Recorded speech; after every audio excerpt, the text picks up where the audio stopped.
So in my daytime job, when I'm not up on the stage, I'm actually head of qualitative at Kantar. And so unstructured data is my career. I mean, qualitative unstructured data is my life.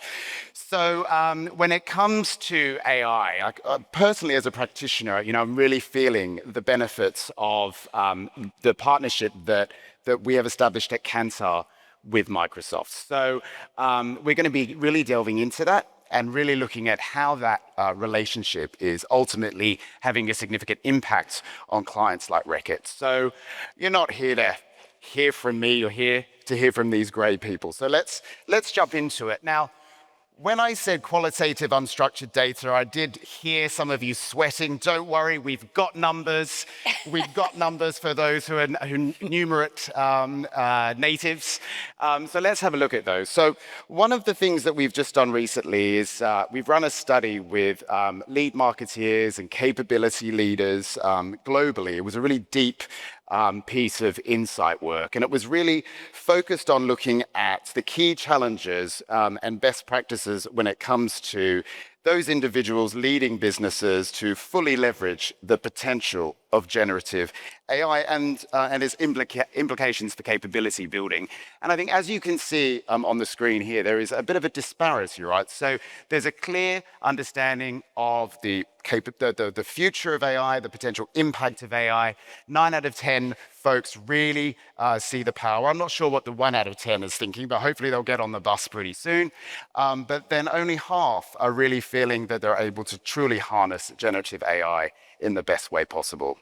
So let's have a think and a conversation with these experts about what some of the big challenges are when it comes to really harnessing generative AI. And of course, Darren, I'm going to come to you first. So what do you see in your role as some of the biggest challenges? I feel I have to begin by just letting everybody know that I'm a 90s boy from Manchester. And so I was at both Oasis concerts this weekend, and I did spend over £300 per ticket. I just felt I had to put it out there.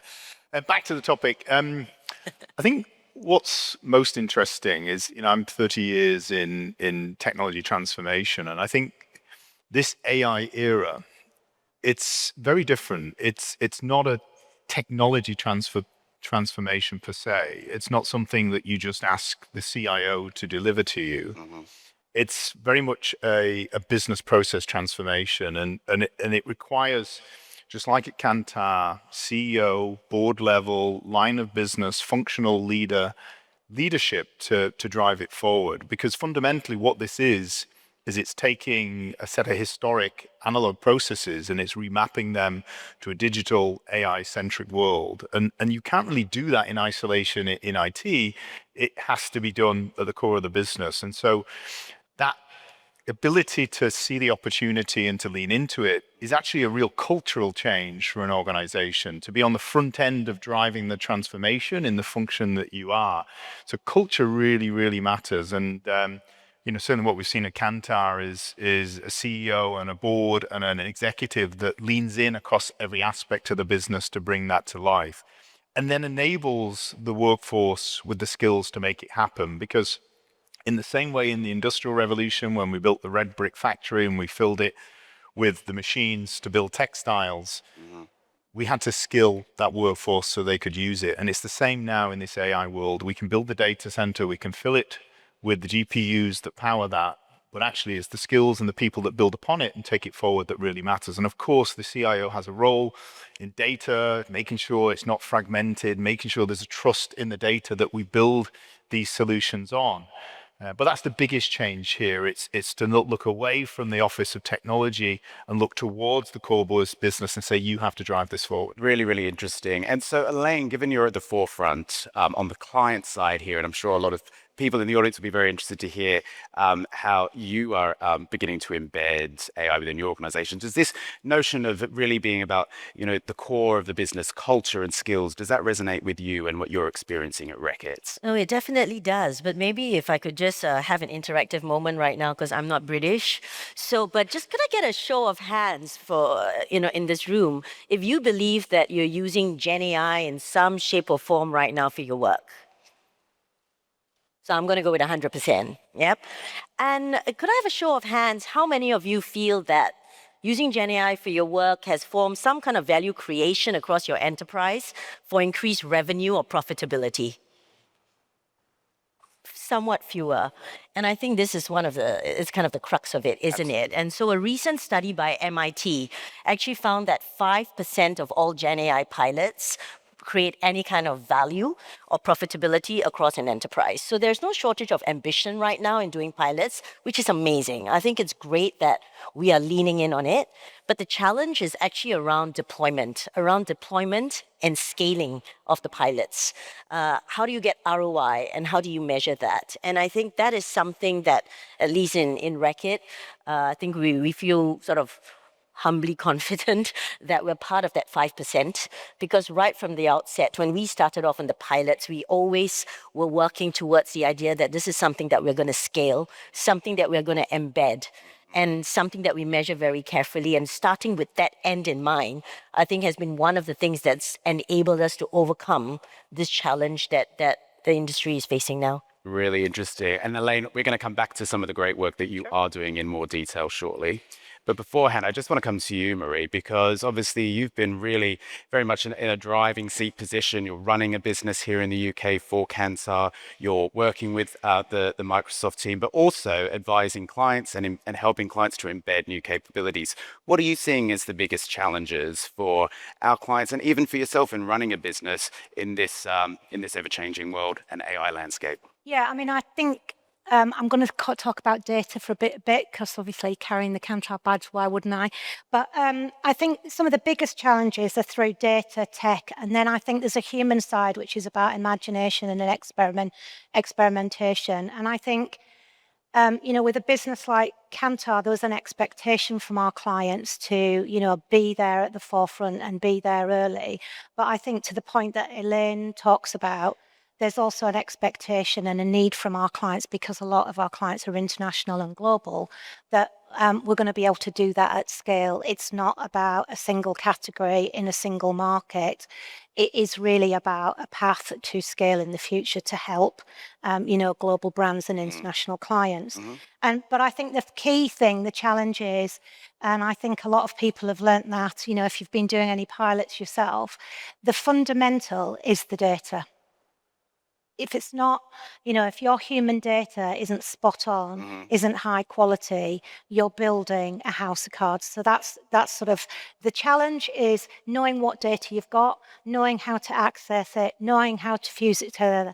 That's the foundation. And then on the flip side of that, the people side, if you'd have walked into our office 2 weeks ago, you would have seen this, and you would have seen this in our offices all around the world.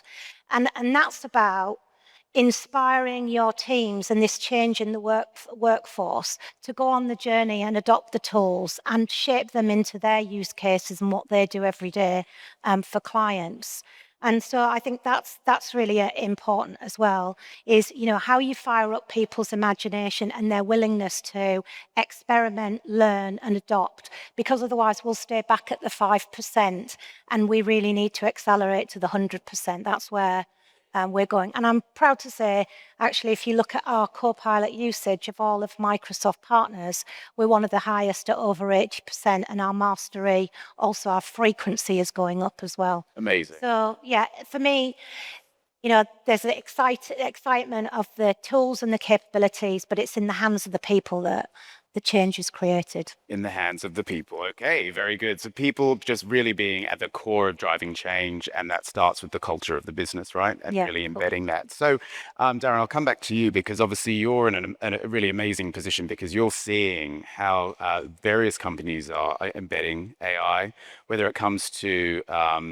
the way that we work as an organization, the way we interact with employees, transforming the core of our business, and also innovating our offer. So what has been your experience and observations of what we are doing at Kantar, and how we are succeeding in really pioneering when it comes to embedding AI? Yeah, so what we talk about at Microsoft is becoming the frontier firm. So the frontier firm is our own customer zero ambition to become an agentic, autonomous enterprise at the core.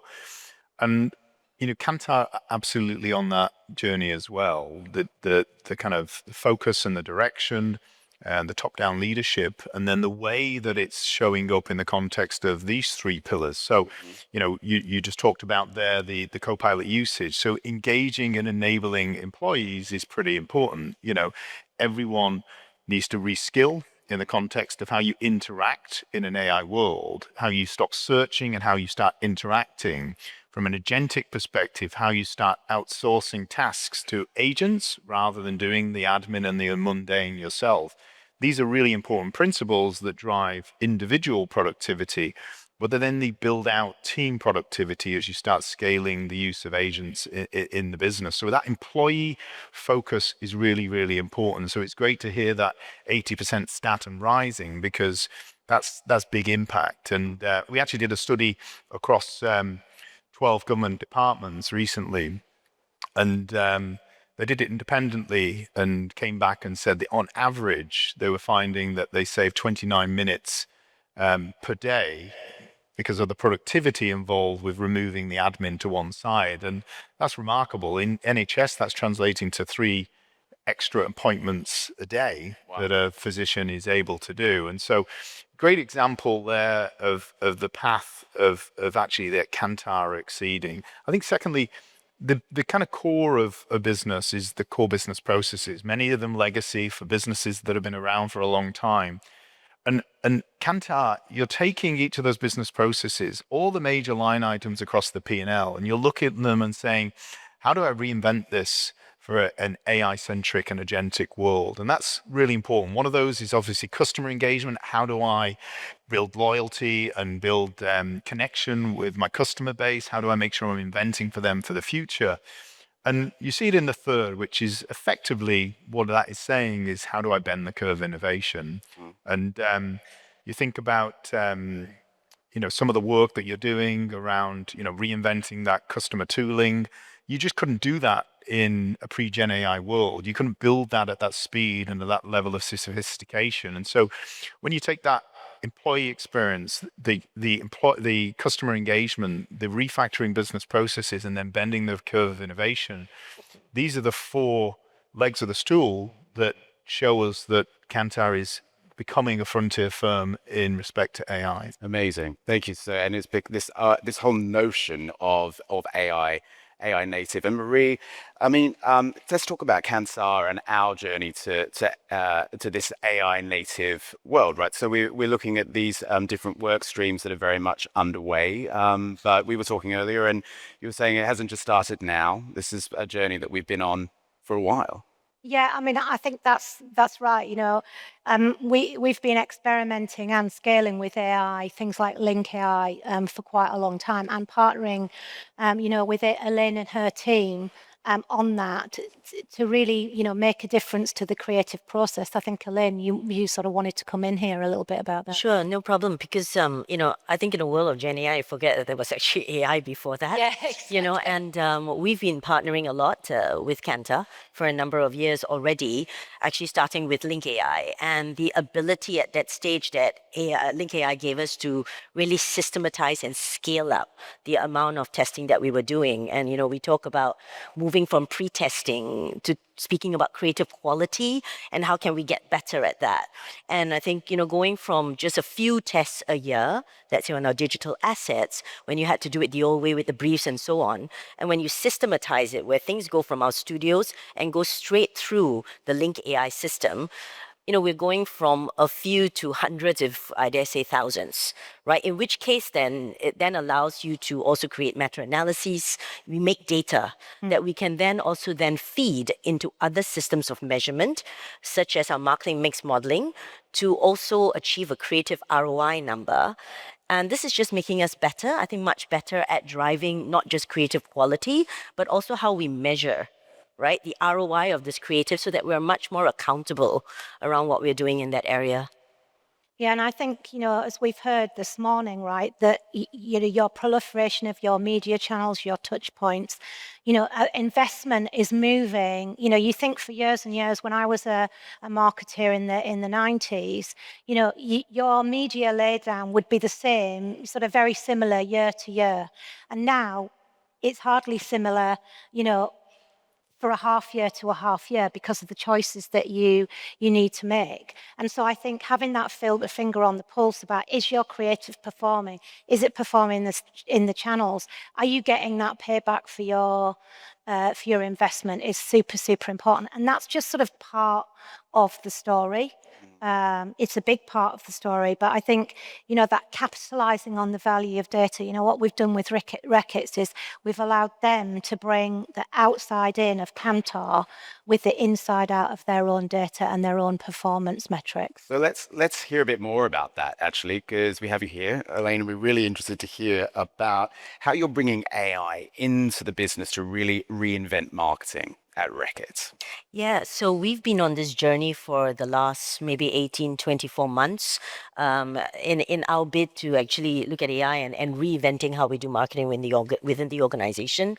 So we looked across all the different tasks that marketers do at the global marketing level, at the local level, in our media teams, and we identified 3 key areas where we've developed a suite of tools in cooperation with Microsoft, actually, largely in an area of productivity, how you make day-to-day tasks more productive, a second area around innovation, and a third area around creativity. And if I specifically, maybe let's talk about the innovation work Yeah, stream. let's give us an example, like Bring it a little bit more to life, exactly. And that's a work stream that I own specifically, plus it has an insights generation assistant, which might make it interesting for this particular audience. But we created 2 solutions, an insights generation assistant, which, you talked about data, right, Marie, but it ingests, as of today, up to 30 over data sources, right, of different types of data, large proprietary data sets that we've created within Reckitt that we believe are our competitive advantage, but also other data sets from outside to make sure that we don't create our own little echo chamber as well, and always stay on the forefront and stay future-proofed. So from this Insights Generation Assistant, as of today, we've actually found that we are 70% faster in insights generation across marketing, which is amazing. But I think what's even better than being more efficient is we are becoming more effective. And from the get-go, we said we can't just be faster. The whole point of Gen AI is we have to become better. We have to become better at marketers, better at brand building. And that's really the whole point, because AI has to enable human beings to become better versions of ourselves. So I'm happy to also share that, it's early days, but a year in, our innovation is now also testing 2 times better than what it used to be. So that's a green concept, first time, 2 times more than before, which obviously, as you can imagine, is a huge, it's a huge achievement. And, we're not going to stop. I tell my team 100%, it makes them nervous. but we're not going to stop until we get better and better at that. And so I think these are just a couple of examples of how Gen AI is helping us reshape marketing. And, it brings me joy as well to see actually marketers really enjoying it. And the adoption and the engagement within the marketing community, I think says something as well about the culture of the company. Absolutely, which comes back to Darren's point as well. So, Elaine, so we've been talking about the relationship and the partnership between Microsoft and Kantar. So, why is that important to you as a key client of Kantar's? Why is this partnership? Well, it's perfect partnership. So, there's a deep partnership and relationship between Microsoft and Reckitt. And with Kantar, we've been partnering for, I joined Reckitt in 2001, and we've been partnering since even before that. So there's a long history. So this tri-partnership has been, it's perfect for what we're trying to do right now. I think I spoke about an innovation example, and that's an area where I think as a company, we have quite deep expertise. But the area of brand building and communications is something where maybe we have a little less expertise, but you have a lot of expertise, right? And that's something that we can bring together in terms of how we can reshape what we're doing around what we're calling a brand intelligence system. So our partnership with Kantar has been very much in the creative space. For the last few years, we built a lot of data. We've built a lot of tacit knowledge and expertise. But we want to bring it even further and look at the whole brand building end-to-end workflow and say, how do we build brands here, right? Across everything we're trying to do in the organization around the fundamentals, can we somehow stitch together brand health tracking data, all the comms and creative work and mix modeling and A/B testing and bring that all together. And that's where the power of Microsoft also comes in helping us through technology bring that. And then for us to deliver this to marketers and the organization through our internal GenAI platforms that we're already now putting into the hands of every single marketer in the organization.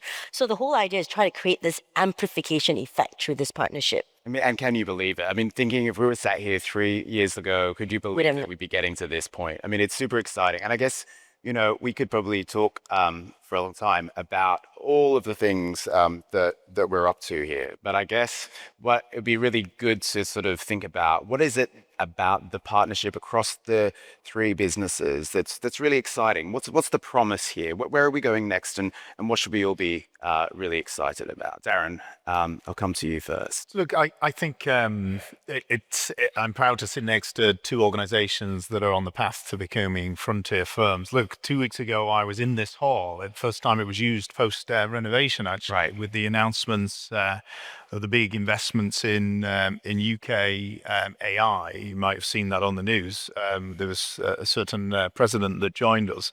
And part of that is I committed to invest $30 billion over the next 4 years to build the physical infrastructure that underpins the ambition of the UK economy. A part of that is training and skills, because I know without building we can build the data center, but actually it's the skilling that will actually take advantage of that. And both Kantar and Reckitt are leaning in from a skilling and an ambition perspective to actually bring those investments to life. And that feels really good in the context of the journey we're on. And you just have to imagine a world of individual productivity to agentic taking over certain business processes to a world where it's agents inside of Kantar are talking to agents inside of Reckitt. And that is a transformational AI journey. And actually, both Kantar and Reckitt are really on a path to deliver that. Very exciting, very exciting. And so we were just talking like, can you believe how far we've come in the last couple of years? What about the next few years? What's exciting? What's to come? Where's the change going to really accelerate to?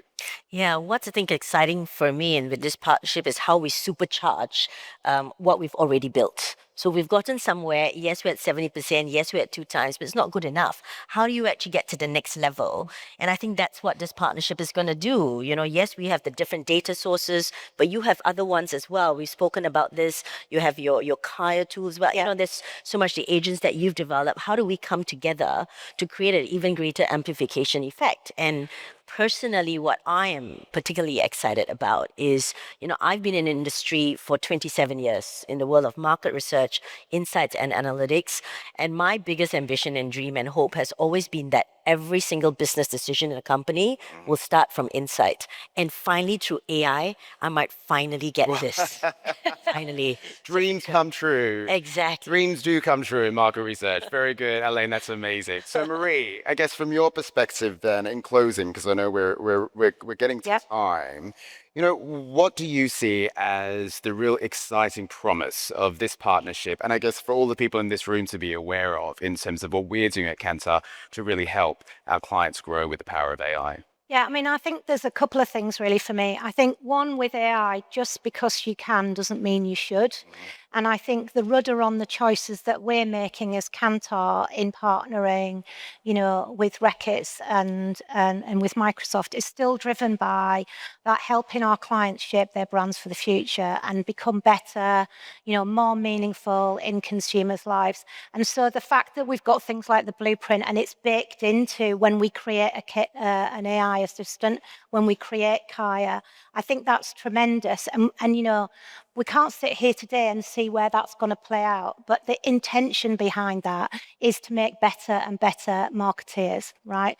So I think that is hugely positive. I think the other thing is, if I sit here and think, well, 5 years ago, we would come up and, partners of Kantar clients in the room, we'd come up with a new product innovation, and your expectation would be, okay, that product would be the same for the next sort of 3 or 4 or 5 years, right?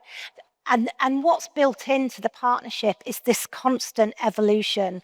And the fact that, we've got huge AI lab headed up by one of the top AI influencers and in the world. I think that's amazing, right? Because you've got that continuous innovation baked in. And we don't know how humans are going to adopt this, how ecosystems are going to evolve in the space of advertising, in the space of marketing. And so, this not standing still, this restlessness to get better and better and better is super exciting. Super exciting. Very good. So thank you all very much. That time absolutely flew by. So thank you all for listening. We do hope that that gave you plenty of food for thought and also got you excited about the prospect of what's coming down the pipe. So I just have one passing word. The click is a bit not clicky. Hopefully AI will sort that out by next year. So I just wanted to let you know that we do have a white paper coming out regarding synthetic data and synthetic AI, and that's out next week. So do look out for that. That will be downloadable through Kantar.com. But beyond that, I want to thank this remarkable panel for coming and sharing their stories with us and for really getting us energized and excited about the future. Darren, thank you very much. Elaine, thank you very much. Marie, as always, thank you very much. See you in the office. See you next time. Thank you.